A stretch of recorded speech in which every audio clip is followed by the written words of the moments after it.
it has a sort of boutique, unique kind of feel to it. There are about 180 students in the program at the moment across both schools.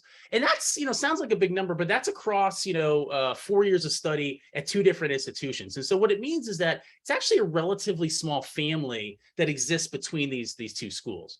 And the way I like to think about it is that when you join this program and you come to William & Mary, let's say, or you start at St. Andrews, you're joining that university. You are a full-fledged member of William & Mary, you're a full-fledged member of St. Andrews, but you're also part of something else. You're part of this, unique program that everybody else in the program is in it together, and we're sort of a family in that sense. So you have the feel of being a William & Mary student, but you're also part of this other thing, this sort of add-on, which is I'm also a St. Andrews student, which is pretty cool.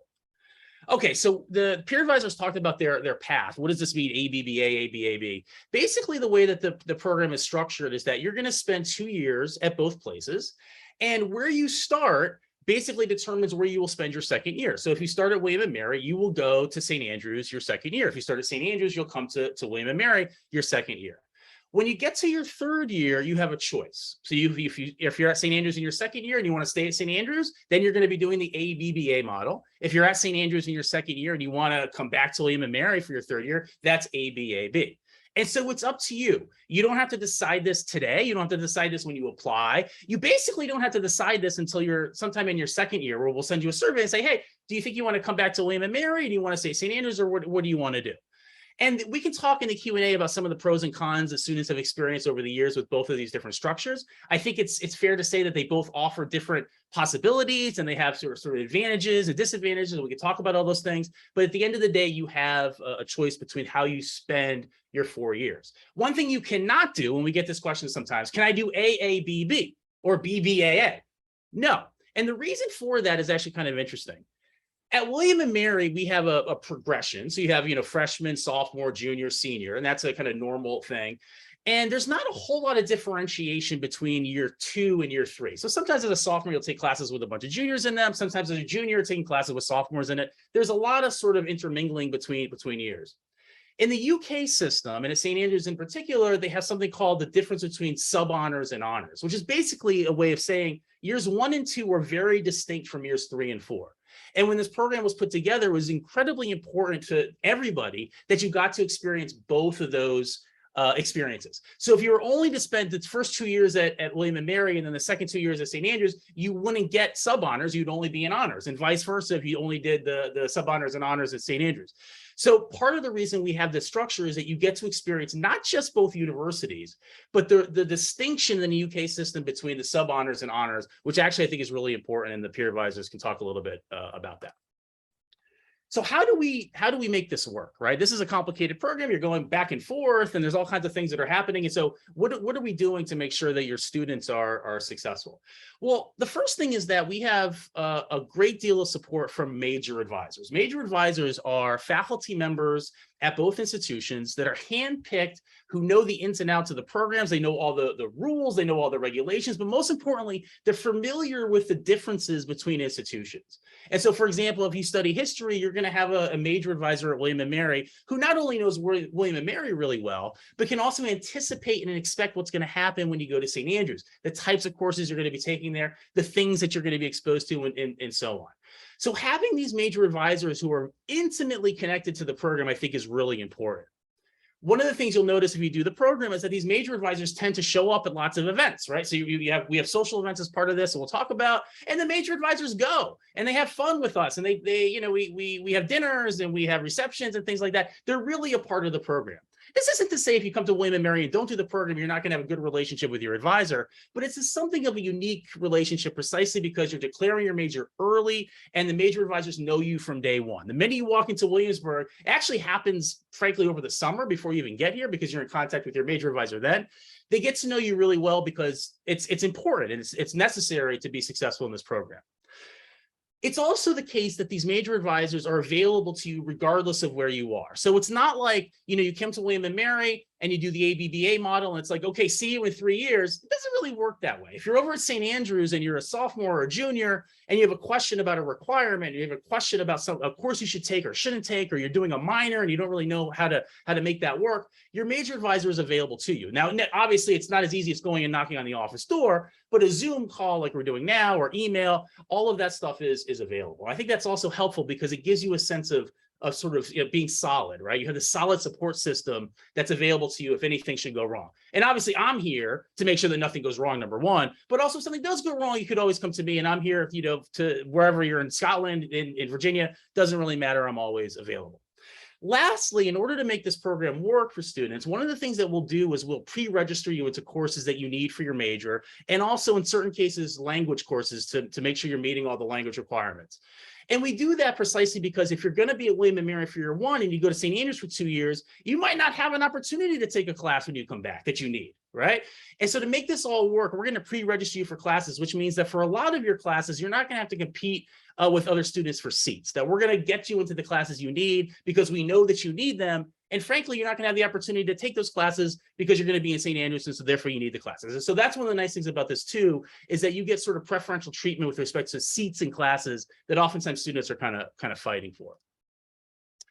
So I mentioned the peer advisors. They're, frankly, they're on this call, so I don't want to make them, blush or whatever, but they're kind of one of the most important parts of all this. These are seniors mostly, sometimes juniors, sometimes sophomores, who are handpicked by us to be sort of a support system, not so much on the academic side, although they certainly help with academic questions, but more on the social side. One of the things that we're going to talk about in a second is that this is a challenging program from an academic perspective, but it's also challenging from a social perspective. You start at William & Mary, you have friends, you join a sorority, you join a fraternity, you join a club, and then you have to go to St. Andrews, and sometimes that can be a little daunting. You can say, well, wait a second, I like it here. I like it at William & Mary. Or you start at St. Andrews, I like it at St. Andrews. So the peer advisors, it's one of these things where they're going to help you kind of make that transition socially. So they're going to have events for you to go to. They're going to have pizza nights. They're going to have movie nights. They're going to have hikes in Matoka Woods, ghost tours in Colonial Williamsburg. All the kinds of things that we do to bring people together because we want you to be bonded to one another in this program so that, yes, when you have to leave and go to St. Andrews or come to William & Mary, that's going to be a little bit disruptive, but you're doing it together. You're doing it with friends that you already have. It's not necessarily the case that you're going to walk into this with automatic friends, although in my experience, a lot of students do kind of end up bonding with one another in the program. And so they're traveling kind of together as a group, as opposed to doing it all alone. And I think our peer advisors are really one of the ways that we make this work. The other thing that we have in addition to that is something called the WaMStA Student Partnership, which is a similar type of organization, but it's student run. So whereas the peer advisors are sort of and Mark, we sort of manage them, the student partnership is completely self-run. They have elections, they have guidelines and rules and things like that, but they're also a social network for students. And so if you end up in St. Andrews and you don't know anybody, you can go to a WaMStA Student Partnership event. You can reach out to a peer advisor and say, hey, I don't really know anybody. Do you have any suggestions to me? We're trying to provide structure so that students can make this transition a little bit more easy. The other thing we have is a graduate student who works directly for the program in the Cohen Career Center. And one of the sort of things that we have this graduate student help with is having students get a better sense of how to sell themselves, how to talk about the program.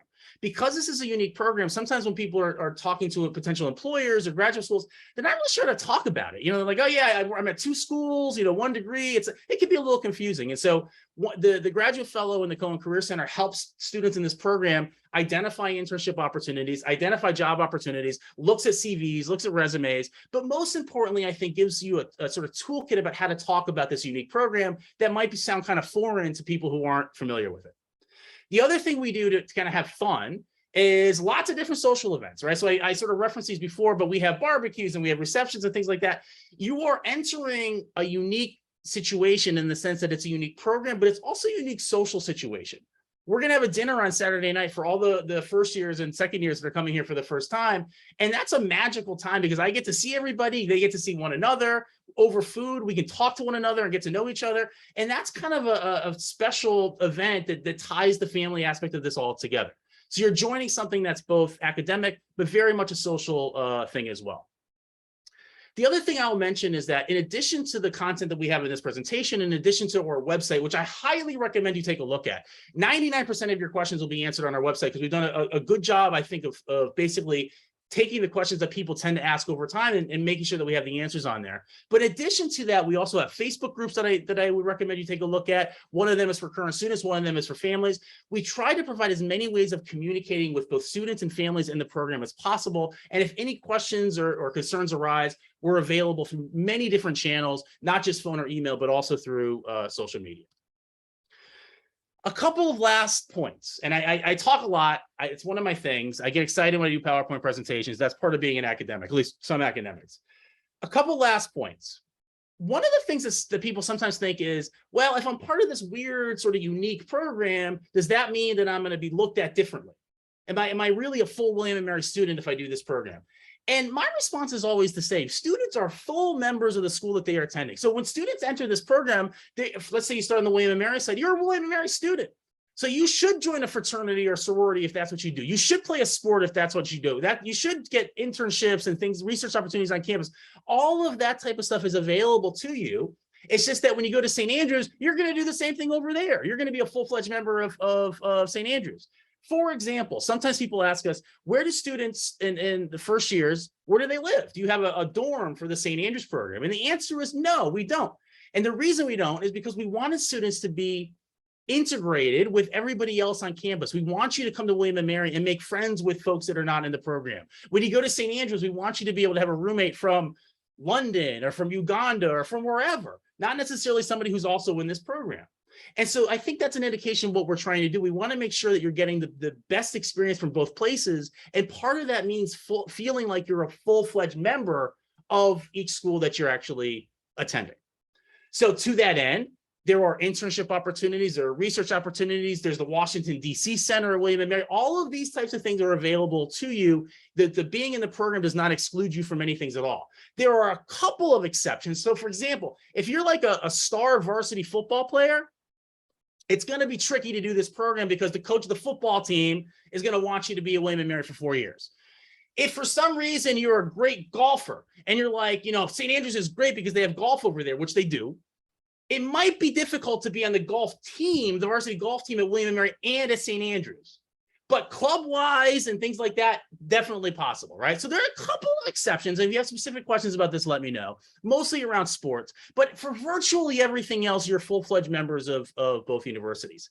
And sometimes students even want to do study abroad in addition to this. So if international travel is your thing, and you think spending 2 years in Scotland is not enough for you, yes, you can do study abroad. And we do have a fair number of students who go off in the summer and they do programs in Europe, and they go programs in Australia, whatever. You can do the study abroad programs as well.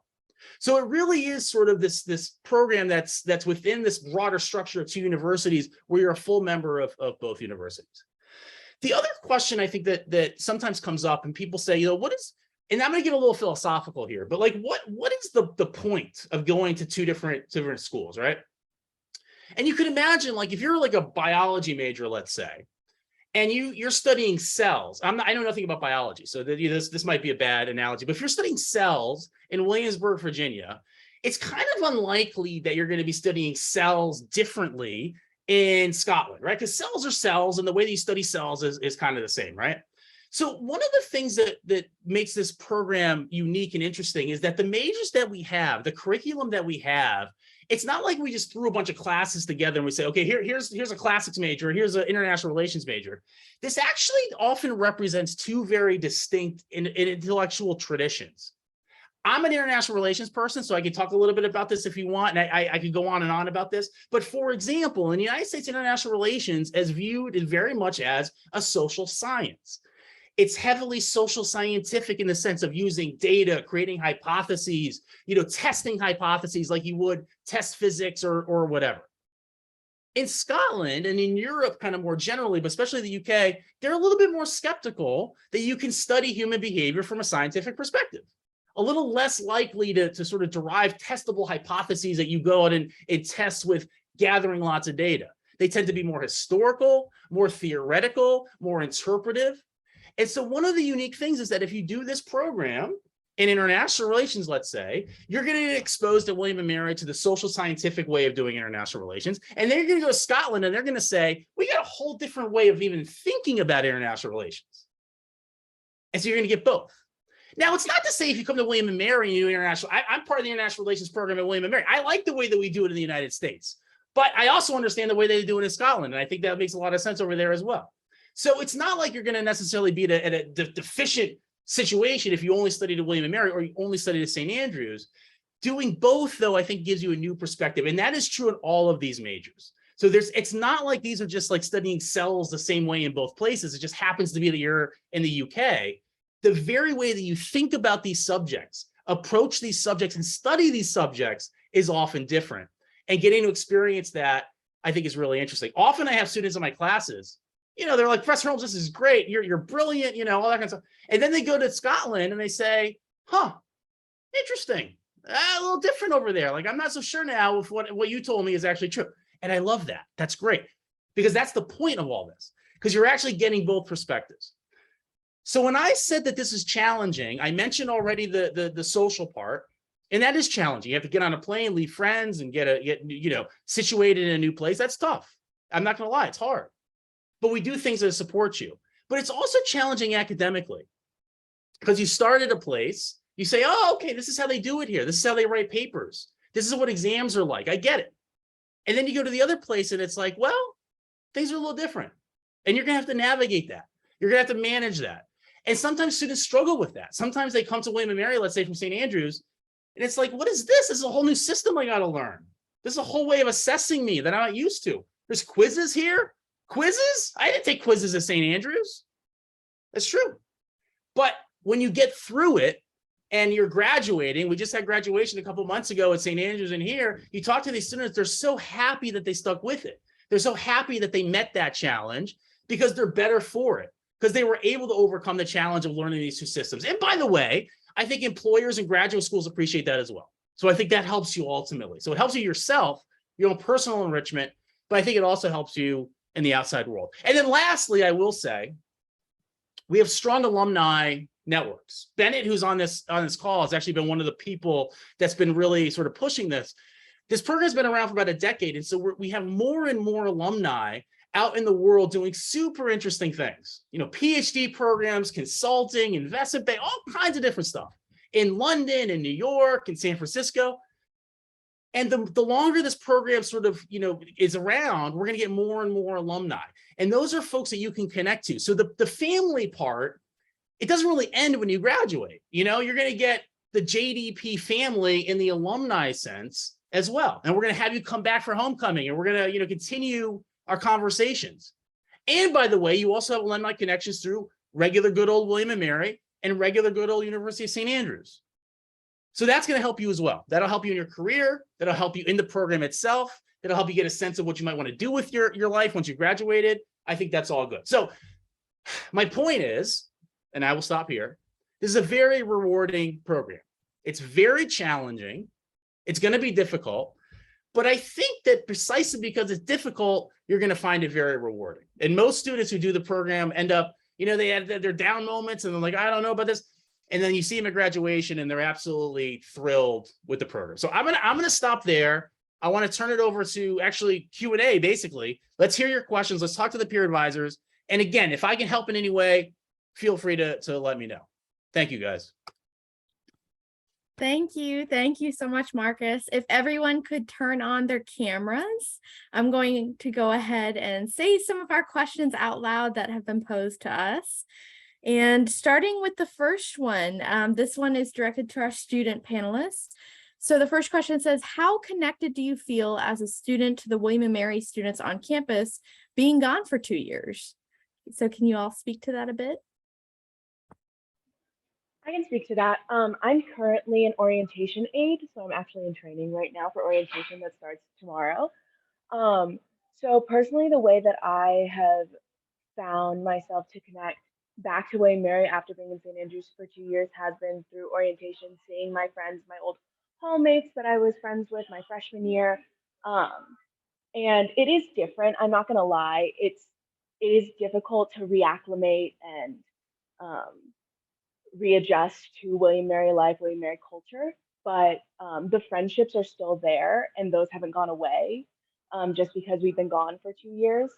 Um, so I think the main thing with that is maintaining friendships is really important, especially in an age of FaceTime, texting, Messenger, whatever you have. Just maintaining those friendships is the main thing. And academically, haven't gotten to that part yet, but I assume we'll all be fine.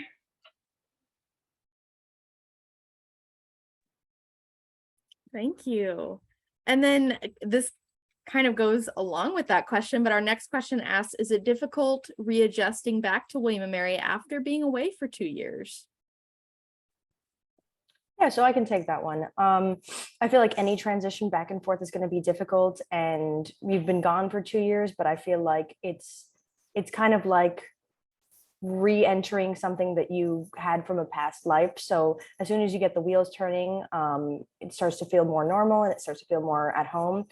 So I just say, since you know that you're in the program and you likely from the beginning are going to know what track you're doing, just try to keep those connections alive, both social and also academic, with your advisors, any other professors that you could potentially want to have a connection with.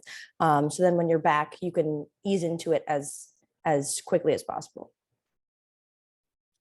I think one thing that I would just add is with the pandemic, our second year, a lot of stuff was online. So our transition was actually helped quite a bit because, at least for my friend group, we had Zooms and sort of calls that we would do on sort of a monthly basis just to stay in touch, to catch up.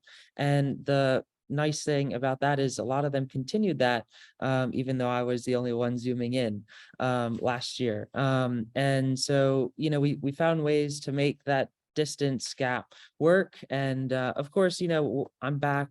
You have the opportunity to be back, at home or in DC, whether it's for an internship or something.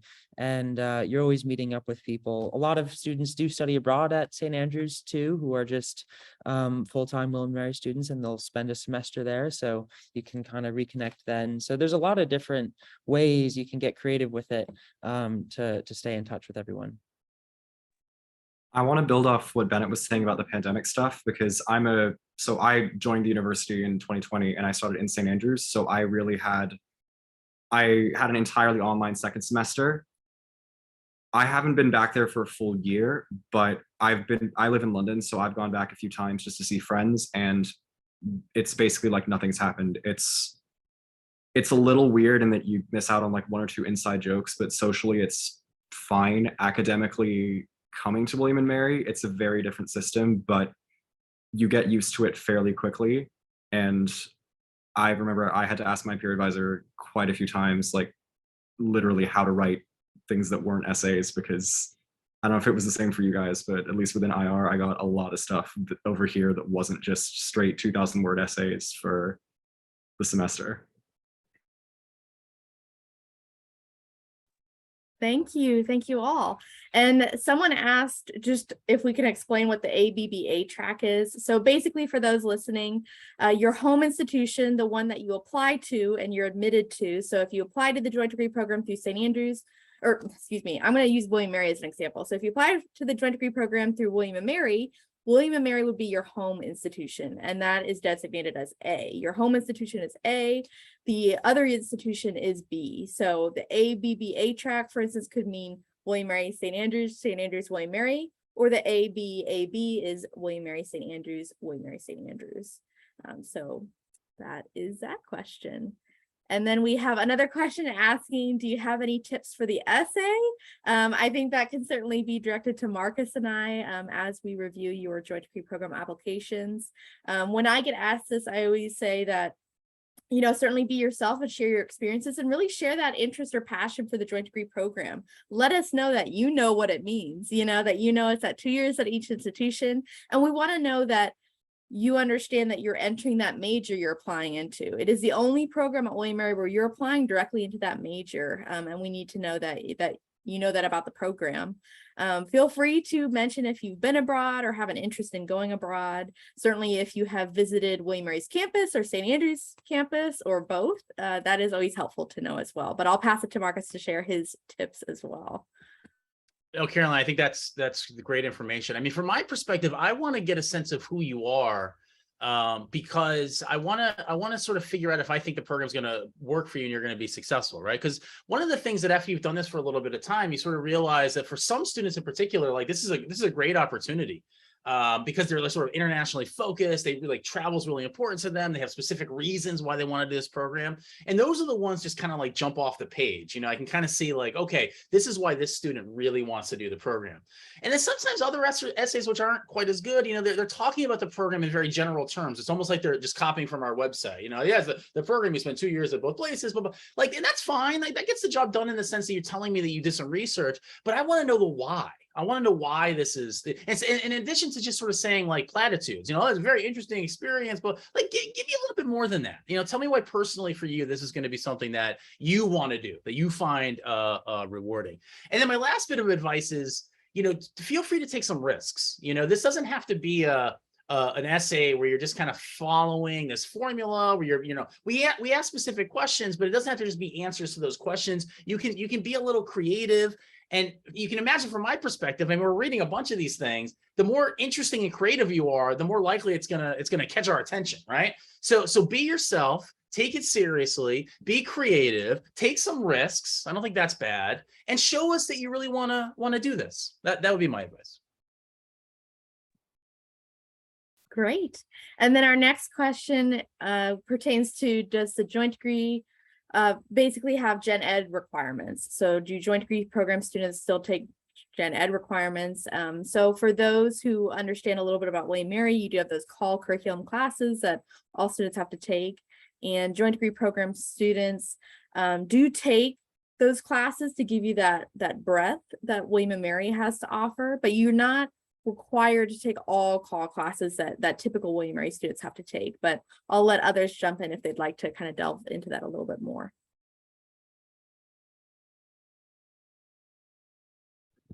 Yeah, I suppose the joint degree program does have its own sort of knowledge objectives that you have to fulfill, and that's, you know, some language and some science and some quantitative methods, but it's all sort of baked into your coursework already, so it doesn't really feel like an extra burden. And then you aren't really taking the full call curriculum that the rest of William Mary students have to follow through on.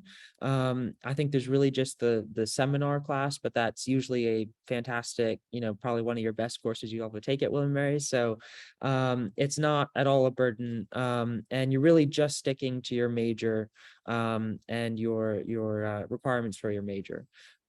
So. Adding on to that, I would say that those breadth requirements are actually your opportunity to check out other areas of study at William and Mary, not so much at St. Andrews, but in Williamsburg. So if you're interested in maybe looking at something completely different, so if you're a history major and you want to look at biology or art history, something completely different, that is a way to kind of look into different majors and take a course. And you might want to pursue an elective later on if you have an interest in that area. Thank you. And then we have a question specifically for an econ major student. How do research opportunities work and internships for the summer? I know this is directed specifically at an econ major, but I think all students could kind of talk about that and talk about research and internships available as a JDP student. So I encourage anyone to kind of talk about that experience in their own major. Yeah, of course. I can talk about the research side because I've done it for all of the summers that I've been in the program after first year. I find that the best way to do it is through different programs at each school. So for example, at William & Mary, they have the Charles Center, and you can get a Charles Center grant after you have your project approved and an advisor, and then you'll be able to do research for a certain amount of weeks and get compensated.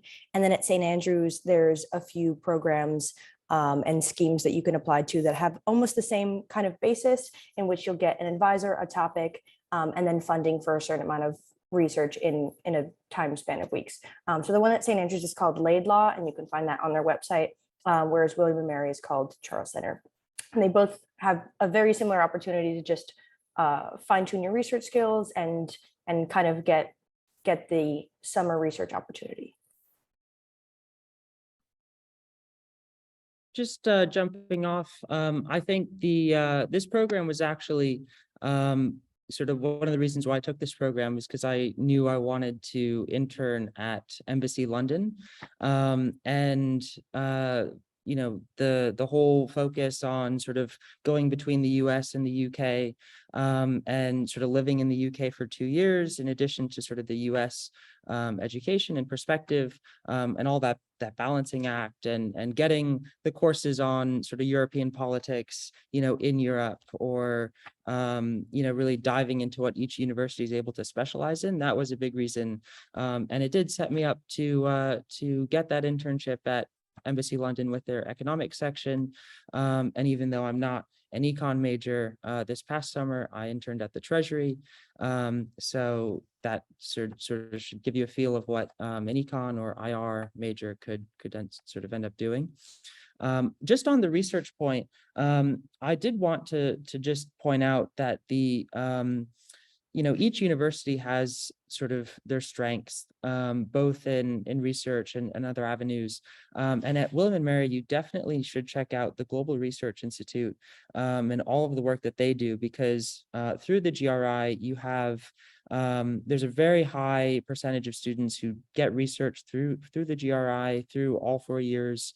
You can get paid as a research assistant. You can sort of launch your own projects. You can even get internships and jobs directly through the GRI. So it's a huge sort of catalyst. And all the St. Andrews students are always really jealous of all the GRI opportunities. So again, straddling both universities, you know, you can draw upon the strengths of what each has to offer.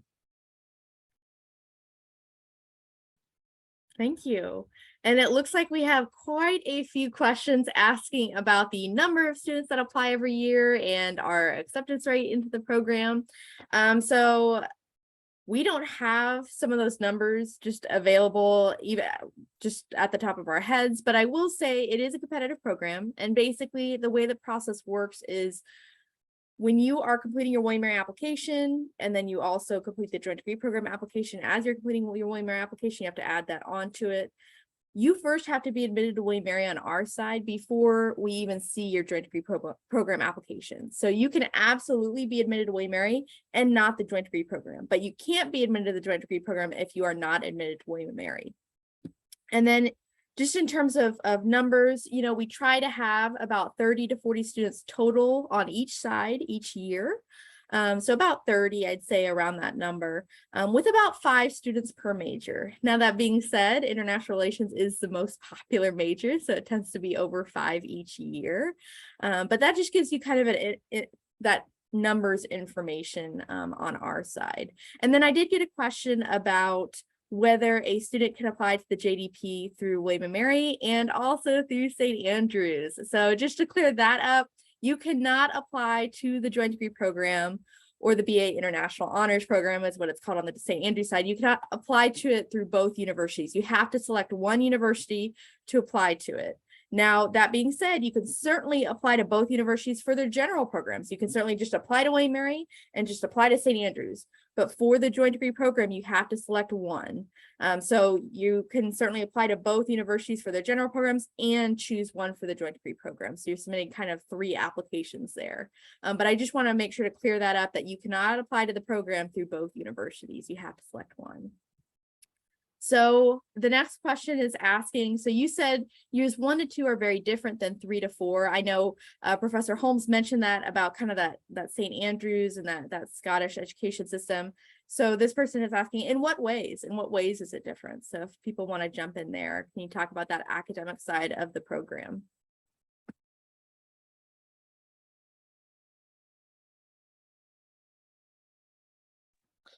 Well, I guess in sub-honors at St. Andrews, you could have sort of larger classes, and they'll be sort of more theory-based and sort of all IR focused, St. Andrews or whatever your major is. You don't really take breadth requirements at St. Andrews. But once you get to honors, the class size like shrinks dramatically to be like 5 students and a tenured professor. And you drill down into like super niche areas. And it allows you to explore topics at a level of depth that, you wouldn't get at William & Mary. So, a week's worth of material in a William & Mary course on like European politics would be sort of drawn out into a full semester that allows you to really sort of dig down deep into like all the different angles, all the different theories, all the different literature, in a sort of honors St. Andrews course. So I think that's sort of the big difference. Sub-honors courses, I'd say between St. Andrews and William & Mary could be more comparable, but St. Andrews courses, I think, tend to be a bit more straightforward.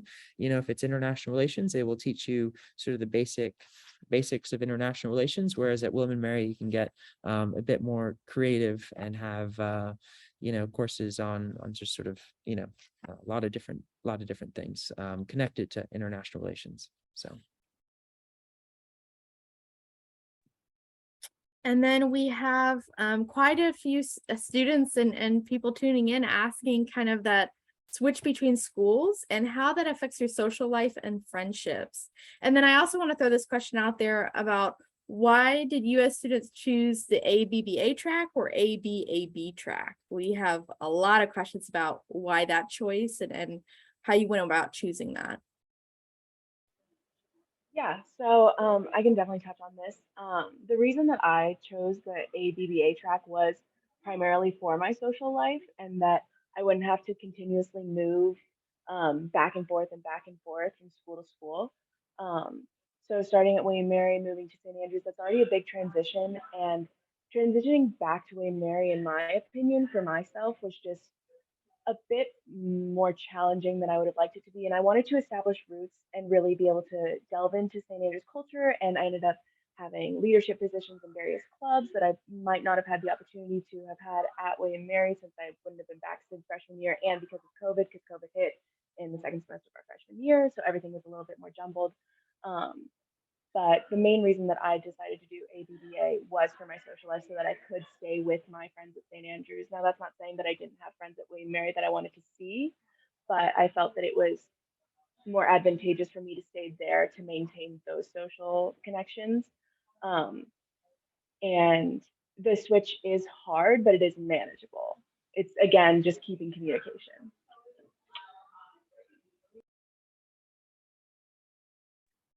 I'm speaking from this perspective of a St. Andrews home student, but I wanted to do ABBA actually for a lot of the same reasons. Socially, it's not impossible to come back, but it's definitely better trying to build in my opinion, it's easier to build a relationship with people like across the 2 years than to constantly go back and forth. I had a lot of people reaching out to me in the last week being like, hey, when are you coming back on this side? And St. Andrews people already know that I'm coming back 4th year. So they're expecting that.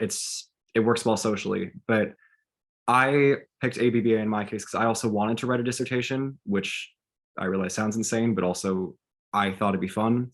I liked the idea of coming back 4th year and having a slightly reduced course load, but the chance to write a really in-depth project on like a really niche area if I wanted. That's like this year I'm taking a lot of regional IR courses just to basically figure out what I want to write on. So it's partly social and partly academic in my case. I don't know about the rest of you guys. I would say for kind of a combination between Olivia and Jonah, starting at William & Mary, I knew that I wanted to finish and have my honors thesis at William & Mary due to the faculty that we have here and the research opportunities. So I found that it was the best option for me where I could have the continuance and the strong relationships for 2 years, but then be able to come back and finish strong academically. I think one other avenue is sort of careers, and that could be sort of a different lens. And when you're in the program, you have a UK student visa that will sort of allow you to work in the UK and can be sort of relatively easy rolled over into a sort of work visa for 2 years after you graduate. And obviously that sort of opens up to, huge job markets, the US and the UK, and you can kind of look at like, what jobs do I want? Do I want to work in, the UK? Do I want to work in London? Do I want to work in the US, DC? And you can kind of strategize, where you want to be in your senior year, or whatever year that is, based on sort of which career center you want to leverage the most.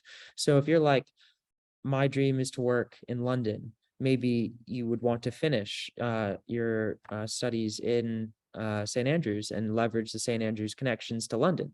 But if you're like, oh, I want to work in DC, maybe finishing at William and Mary and leveraging the DC Center and the Career Center here might be a better strategy. So.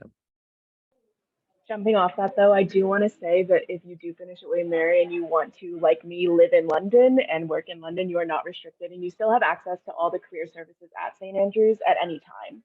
So although like that does make total sense, you're not restricted. Yeah, I mean, that's kind of what I'm doing. And I think the other fun element is on that social element is I think pretty much everyone goes back to the opposite university for their graduation. So you essentially have 2 graduation ceremonies, and that graduation, week or 2 weeks, however you structure it, can just be a really fun way to sort of close the book on all the friends that you sort of have not seen for your final year. And that's sort of a really kind of fun element of the program is you have 2 graduation ceremonies, you have 2 sort of huge friend groups on both sides of the Atlantic. And it's just kind of a nice element. And then we have a couple questions about how to apply to the program, right? How to submit your application. What's that timeline there? What's the deadline for the application? So basically, you apply to the joint degree program when you complete your William & Mary Common Application. When you are completing the Common Application of William & Mary, you're going to get to a question asking you if you'd like to apply to the joint degree program.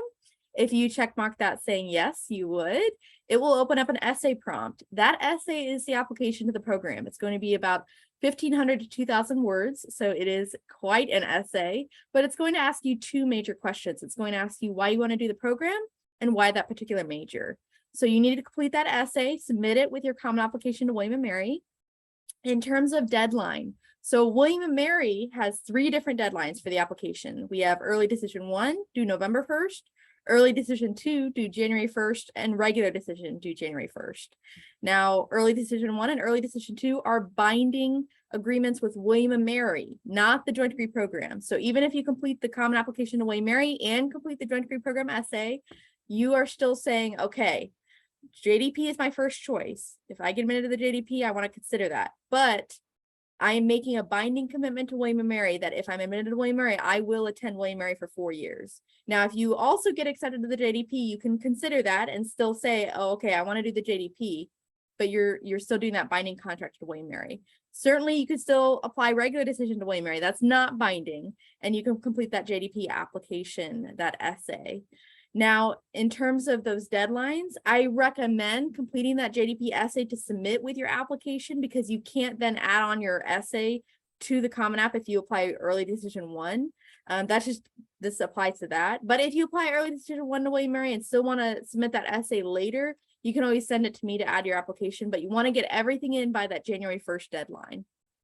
But let me know if you have more questions about that. I am in the chat going to drop to everyone a link to our how to apply page for the joint degree program, but just wanted to get those just out of the way there. And then we have a question about AP credit and the joint degree program. Does the JDP accept AP credit, and will this provide more flexibility? So we do accept AP credit, but it does not mean you can graduate early from the program. It just means that you might start off a little more advanced, maybe in those call classes or maybe in certain areas of the program. So instead of starting off with a level 100 class, you might start off at the 200 level with your credit, but it doesn't mean you can graduate early. You have to graduate within those 4 years allotted because you are spending 2 years abroad. But I didn't know if Marcus or Mark wanted to add on more about credit for the program.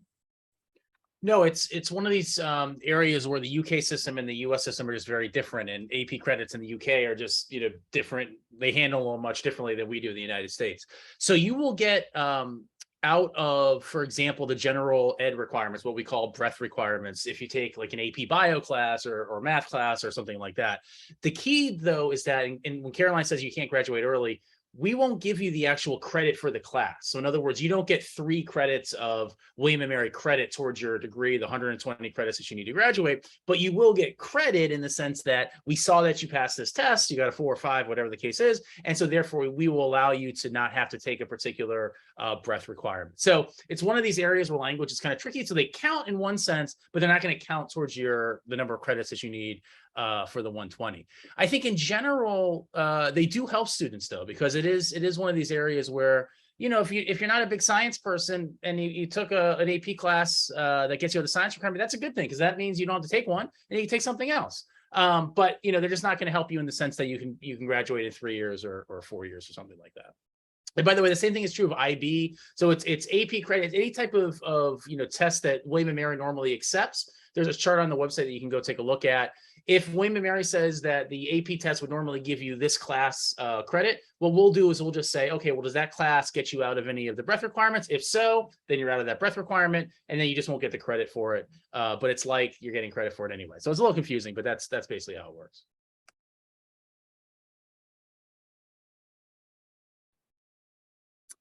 Great, thank you.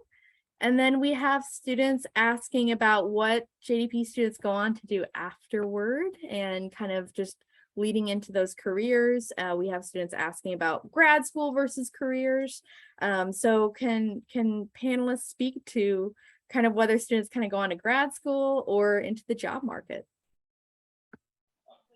I would say that students do both, but it just depends on what you're looking for career-wise. But speaking to like what JDP students go on to do, this summer I actually worked for a JDP alum at the Georgetown Law Center in their Graduate and International Programs office. So that's also like a total option, working with international students every day, which definitely applies to what we've done in the JDP, being international students ourselves. So that's an option. I personally am looking to grad school because I'm not entirely sure what I exactly want to go into, to be honest.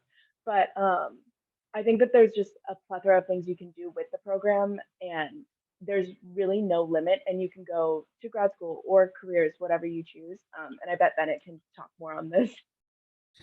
Yeah, one of the initiatives that I've been working on the past few years is really trying to better engage our alumni and step that up. So I've had the chance to like really reach out to all of them and figure out where they're at now and do sort of alumni profiles, which are public and you can find them on our LinkedIn page. But people are really all over the place.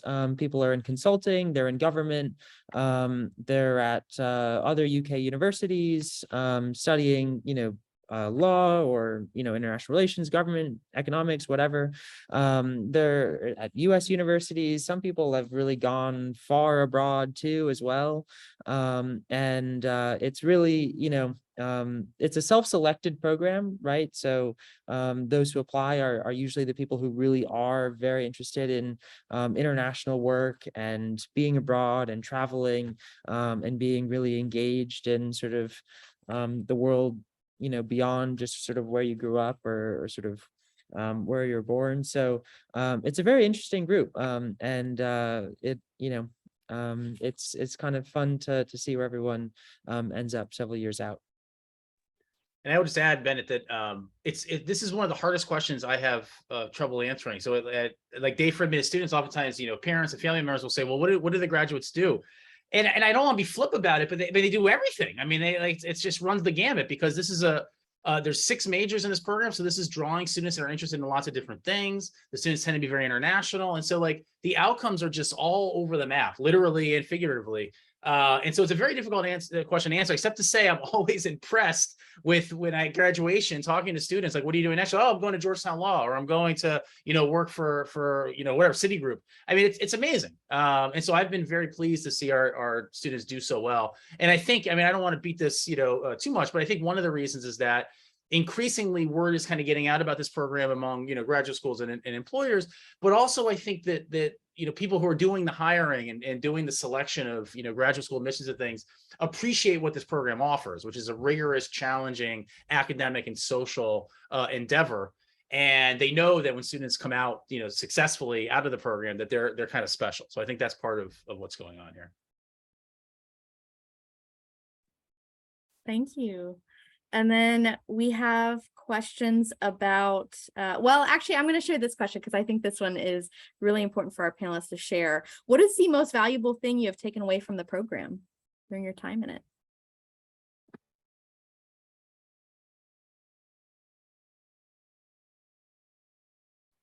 I would say to just trust yourself and trust the process. It can often get really overwhelming, switching between schools or maybe just, showing up at one university. But I would just say to really believe that you have the ability to do this program and that you can do anything you set your mind to, whether that be enter a new social scene, go to different styles of classes, get an internship. But you really have to put you and your goals first if you want to succeed. Yeah, I would say for me, the greatest thing I've gained is like adaptability, being able to switch between different cultures, different people, different schools, different academics, different professors, and just constantly trying to adjust to other people and other styles. And I think that's benefited me in my professional life and my social life. And I think that it will continue to benefit me as I go into my career and into whatever I do with the rest of my life. And I think that the program is really great at fostering that in every student because you have no other choice than to be adaptable. And yeah, it's a great skill that I think that everybody should have. I completely agree with both of those things. I mean, you learn so much just by navigating two different universities, two different faculties, two different student bodies. But I think I'd also just add that this program's going to give me what I believe to be sort of the best undergraduate experience for international relations. I mean, I looked at a whole bunch of schools, all over the US and Europe and all over the place, really. And I was just like, do I really want to be studying international relations from, Wisconsin or, other just random parts of the US, and spending 4 years in the US. And I was like, that's not what an IR degree is supposed to be. An IR degree is supposed to be out sort of learning about different cultures and experiences. And you're studying the EU and you go on a Ryanair flight and you're in Brussels. It's like those are the types of experiences that you just can't get when you're studying in for full time in the US. Also just perhaps this is a different angle, but DC schools are obviously very fantastic for IR. One element that sort of also factored into that thinking was, if I want to go into IR and work in DC, do I really want to start my academic career in DC and just become completely sort of focused on just DC? It felt like a lot of extra stuff, and I wanted to break out of the US and of sort of the US centric view and sort of gain exposure to a lot of different new angles, new perspectives. Having a faculty where there are a lot of them are from the regions that they study is just very very rewarding. And so I would just add that, in my view, sort of the best undergraduate international relations experience is what I am getting out of the program. Can I just add on to what you said, Bennett? One of the things that's always struck me about the students in this program is just how much travel they do. So I thought when I took over this thing, I was like, okay, well, these students are going back and forth so much.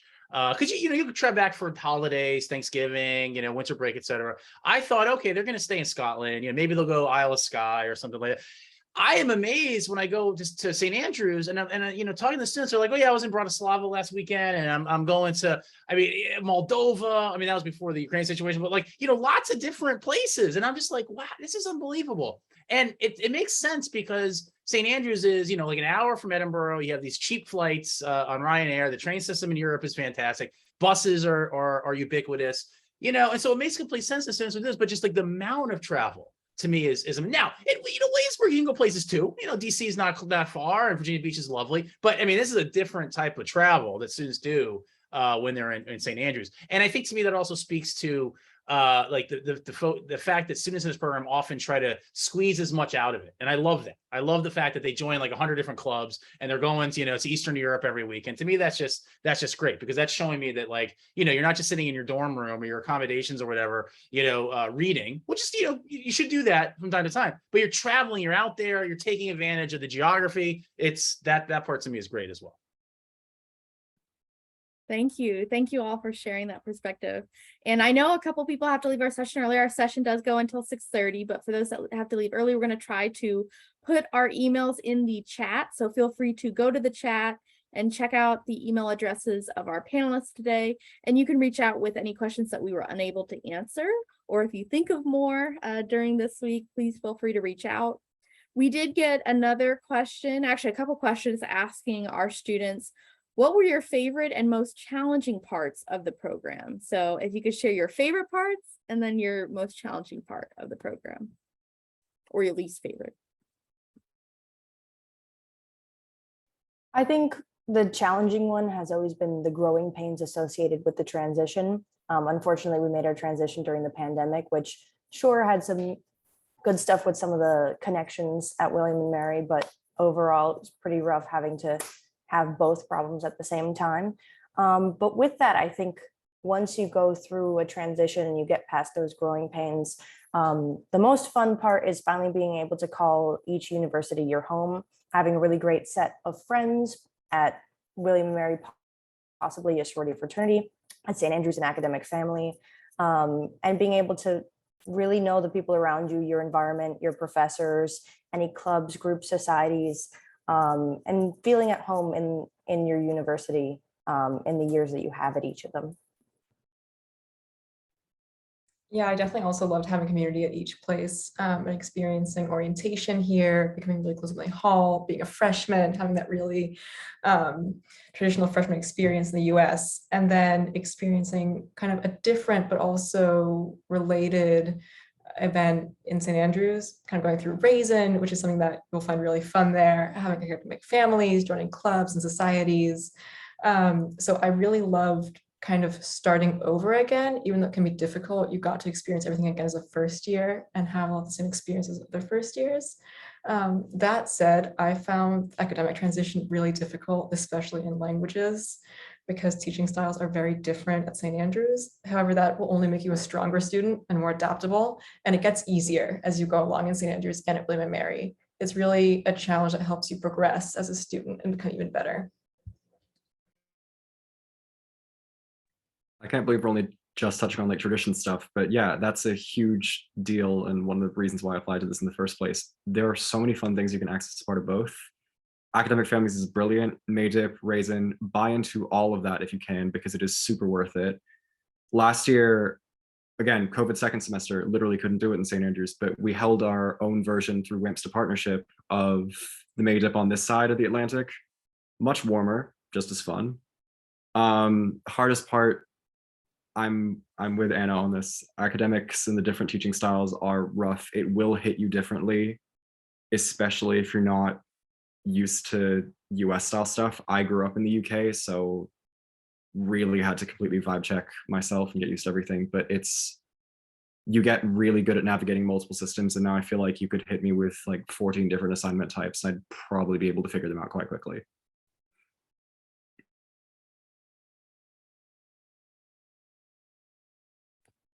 Thank you for sharing. And then we have a lot of questions asking about whether pursuing a minor in the program is challenging, what that process has been like. So for our student panelists who have been pursuing a minor or who know other JDP students who are pursuing a minor, can you talk about that process and the challenges with that? And just how to go about it, how to pursue a minor while in the JDP. So my biggest advice when pursuing a minor is start early. Personally, I didn't know what I wanted to minor in when I came in, but I ended up taking a call 150 in film, and I ended up loving it and decided to take 2 classes in it the next semester.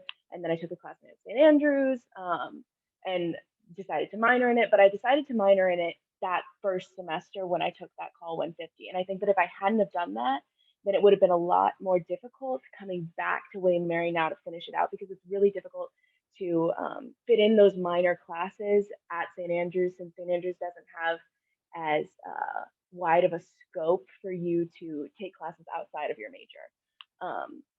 It's not impossible, but it is difficult. And the main thing is to keep in contact with professors on the William & Mary side, because you are declaring your minor with William & Mary. It's not with St. Andrews. You don't minor with St. Andrews.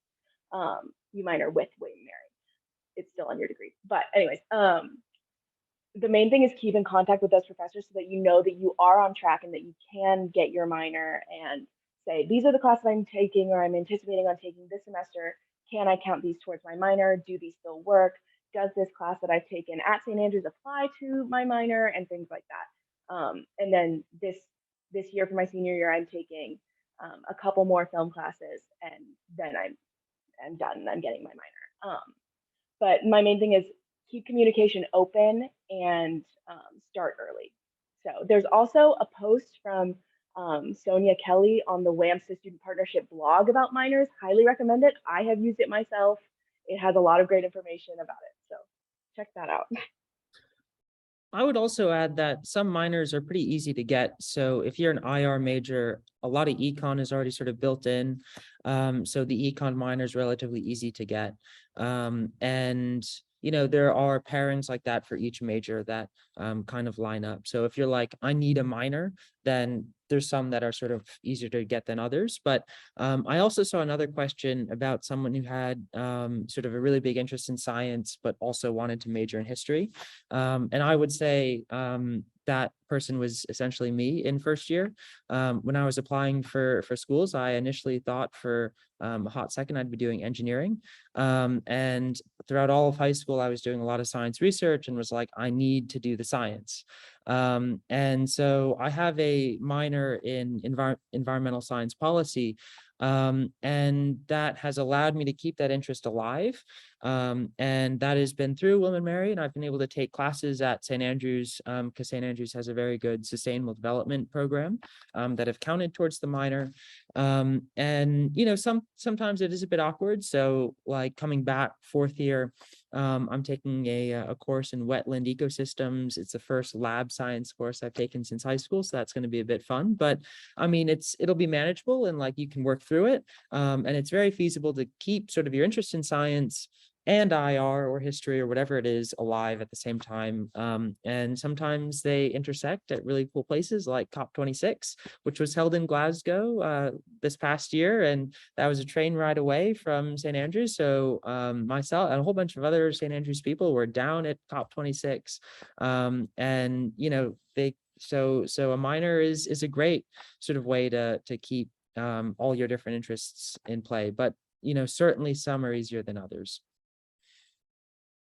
I would definitely say that there are some degree paths, depending on what major you are, depending on which path you decide to choose, ABAB or ABBA, and depending on what the minor is, that it is not as easy. So just keep that in mind and make sure to do your research beforehand, because it's often difficult to make sure to get all of our credits and requirements in, and we wouldn't want anyone to waste their time or have to overcredit later. So just keep that in mind and plan ahead. Also, some courses have very different counts. First year history requirements for IR on this side are 3. I got 5 as part of St. Andrews, and I had to double check with the advisor on this side to check that it was worth the full 5. So I have had to take 1 less history course towards the minor that I'm taking, just because it's loaded so heavily on that end, because obviously only taking 3.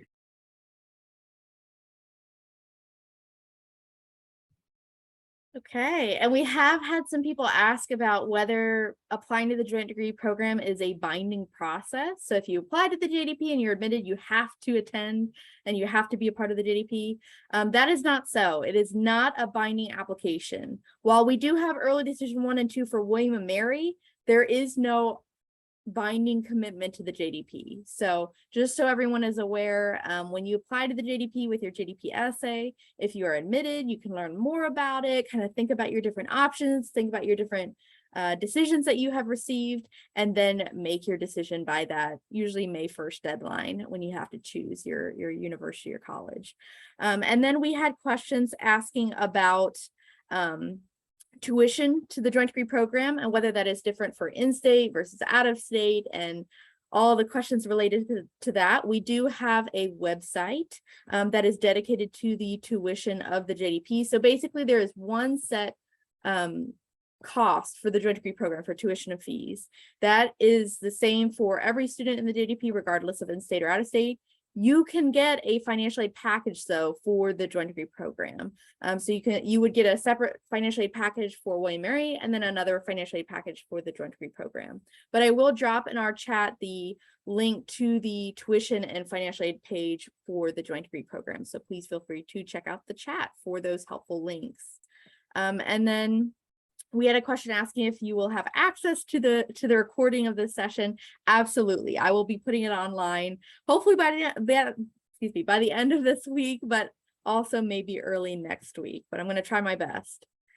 And then let's see other questions. Oh, language requirements in the joint degree program. I know specifically the question is with regards to the IR major, but if our panelists can talk about language requirements in the joint degree program.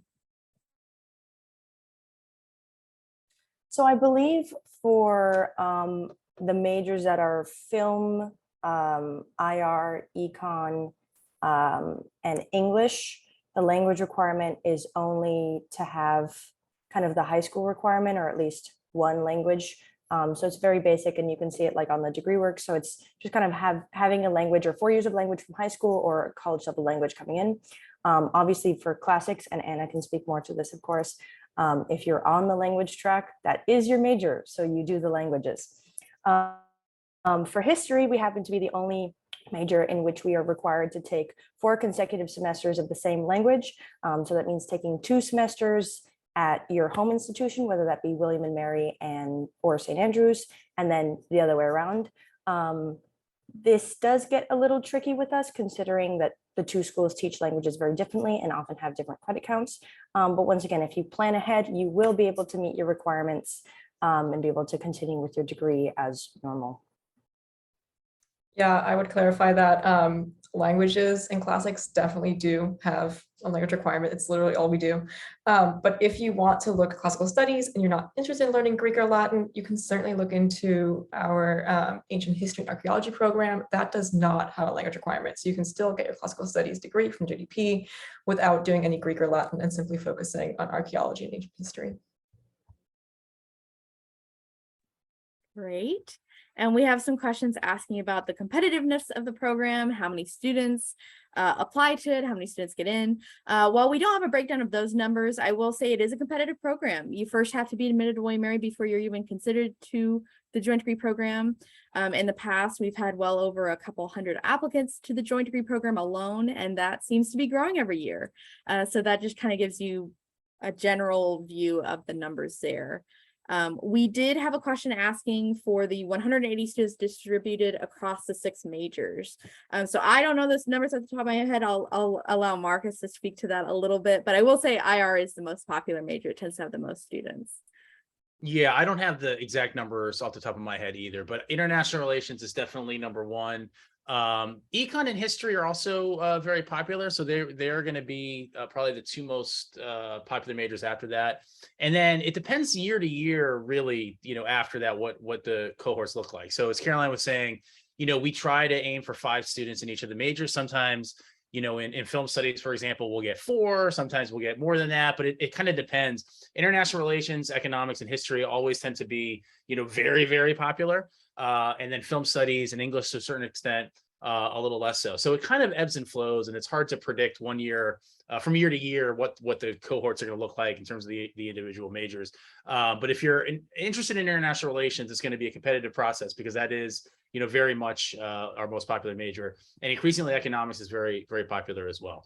Which is not to say that if you want to stay in international relations, don't apply. I think you should, but it's just one of those things. I mean, if you think about it, it's an international program between two great schools that happen to do international relations really well. I mean, I'm biased, but I think Bennett was talking about this as well.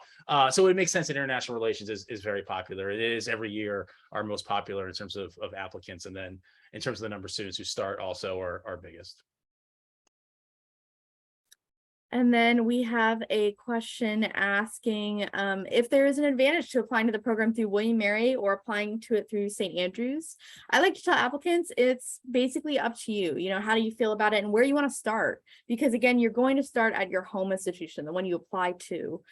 So if you want to start at William & Mary, then apply to the JDP through William & Mary. If you want to start at St. Andrews, then apply to the BA International Honors through St. Andrews. Both universities have slightly different application processes for the JDP. So William & Mary has that essay with the application. I know St. Andrews has an interview process and perhaps a application to complete in terms of like a form and an essay perhaps. So you want to look into that closely. But it just depends on where you want to begin. That's usually how students decide that.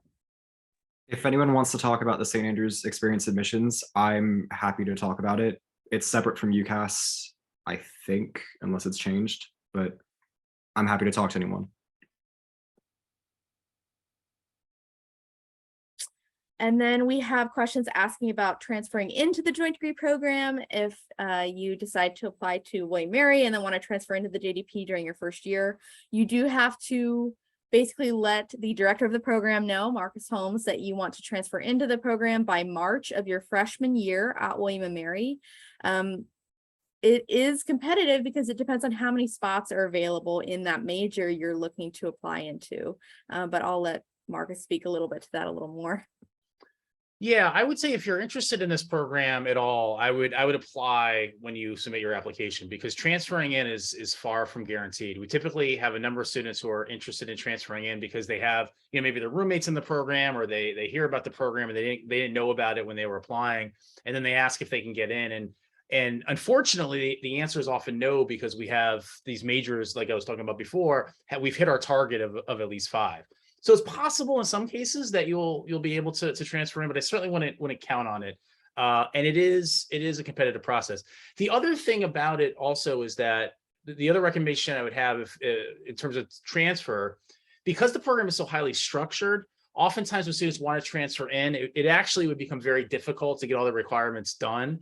And so the constellations kind of have to be aligned for it to work. So I'd say even if you're just, moderately interested potentially in doing this, I would apply when you submit your application to William & Mary or through St. Andrews, because the transferring in route, I think is not a reliable one. I'll put it that way.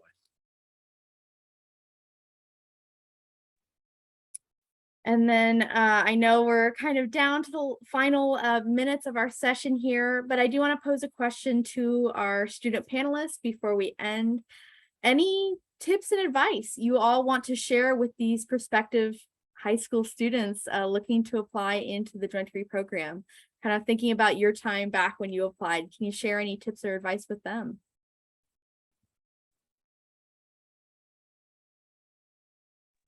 If you're worried about the application process, just be yourself, write that essay. 2,000 words sounds like a lot, but if you're in, it won't be a lot anymore, because that's our bread and butter. So just go for it. I feel like that's most of us in the program just applied, and we've been going ever since. So we would love to have you, and fill those out while you can.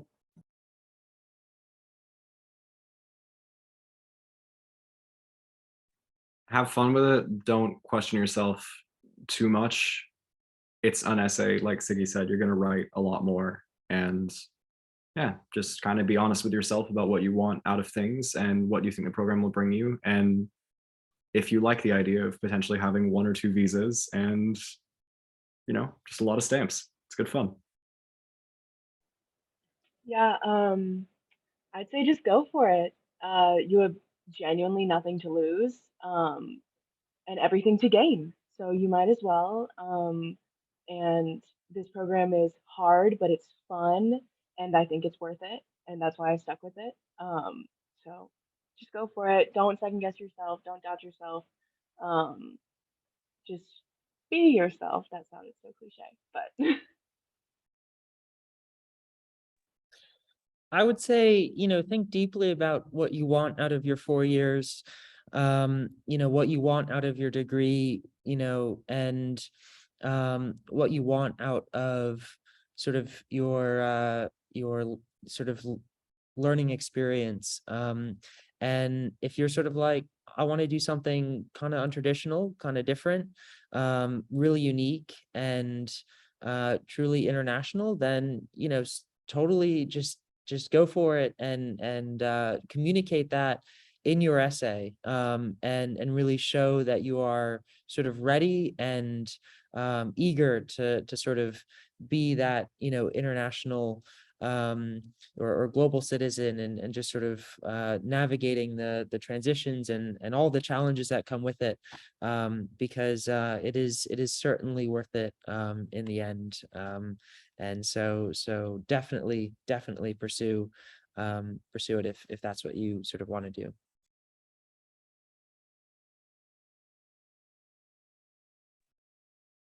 Wonderful. Well, for those tuning in, again, please take a look at our chat to see our email addresses and reach out. If we didn't get to your question tonight, or you think of further questions, we are happy to answer.